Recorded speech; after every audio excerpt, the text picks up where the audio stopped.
And I'm telling you that we are in the same position that open war is upon us. It's as open. If you realize the battle against your children, it would fire you up to a point where you're like, come on, you'd step in front of them. And I know that we get busy, but I'm just going to tell you today, we've got to open our eyes at what's going on around us, not just our kids or grandkids, but ourselves. What are we allowing in? In Matthew 24, verse 24, it says, for false Christs, false prophets will rise and show great signs and wonders and deceive, if possible, even the elect. Lies are now being told at an industrial scale manipulation, false teaching, and it's on your phone. It's in your home. It's in your kids' hands. But there is some good news. There is an awakening. There's something stirring. Right now, God is stirring something in this next generation. I don't know if you've seen it and you've been paying attention.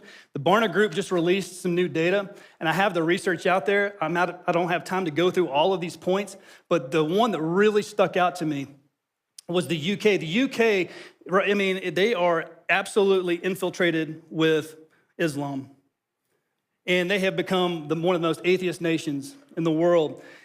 But this was interesting. In the UK, young men's church attendance jumped from 4%, that's essentially nobody, 4% in 2018 to 21% in 2024. And I know for a fact that number has gone up probably fairly significantly in the last few years. There's an awakening going on our college campuses. Kids are getting saved and baptized by the thousands. Let me tell you something. They are finally realizing that this phone is a lie, that the things that they've been looking at aren't real, and they are hungry and starved for truth. And you know what truth is? His name is Jesus. And they are waking up to that fact, and they are on fire. But there's also other polls that talk about Gen Z is the most lost generation in the history of the world. We cannot let our foot off the accelerator. I've heard many people say, well, we can take a break while Trump's in office. No, we cannot. The enemy is not just regathered, they are attacking.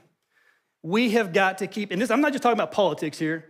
I just am making that as an example. We are the church. We are the conscience of society. We cannot sit. We have got to put things in hyperdrive. How many of you, have flown, okay? And when you fly, what do? They have the flight attendant out there that say, well, in the case of an emergency, masks may drop. If you're traveling with young children, take the mask and put it on yourself first, and then help your children. Well, the reason they say that is an unconscious parent can't help a kid, right? I'm going to argue, and I want you to I'm saying this with the most affectionate, loving way I can. But before we can equip our kids to navigate AI and social media, the digital battlefield, we need to be really honest about our own relationship with these same things. Here's some more statistics. The average American spends 5 hours and 16 minutes a day on their phone. I didn't say teenagers, I said American. We check our phones up to 144 times a day. 57% of Americans admit they're addicted. 87% use their phone before they get out of their bed.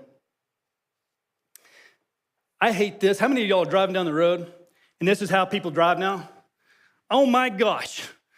I almost lose my religion. I'm like, oh, Jesus, save me again. It drives me crazy. But we are so addicted to these things, we can't even go down the road without it. And how many of you gone to a restaurant, and they're on a date, and what are they doing? Did you know? I didn't know this until the last week or two. There's a name for that. It's called phubbing. I didn't cuss. It's called phone snubbing.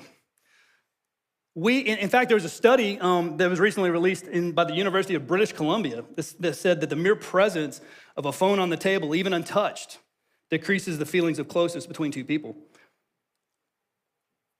I'm not telling you, and you need to take this before the Father, but some of us might have an idol in our pocket. If I say, can you put that phone down for 24 hours? Can you uninstall these different apps? When I say that, if it pricks your heart, I'm just going to challenge you to be honest with yourself and the Lord about those things.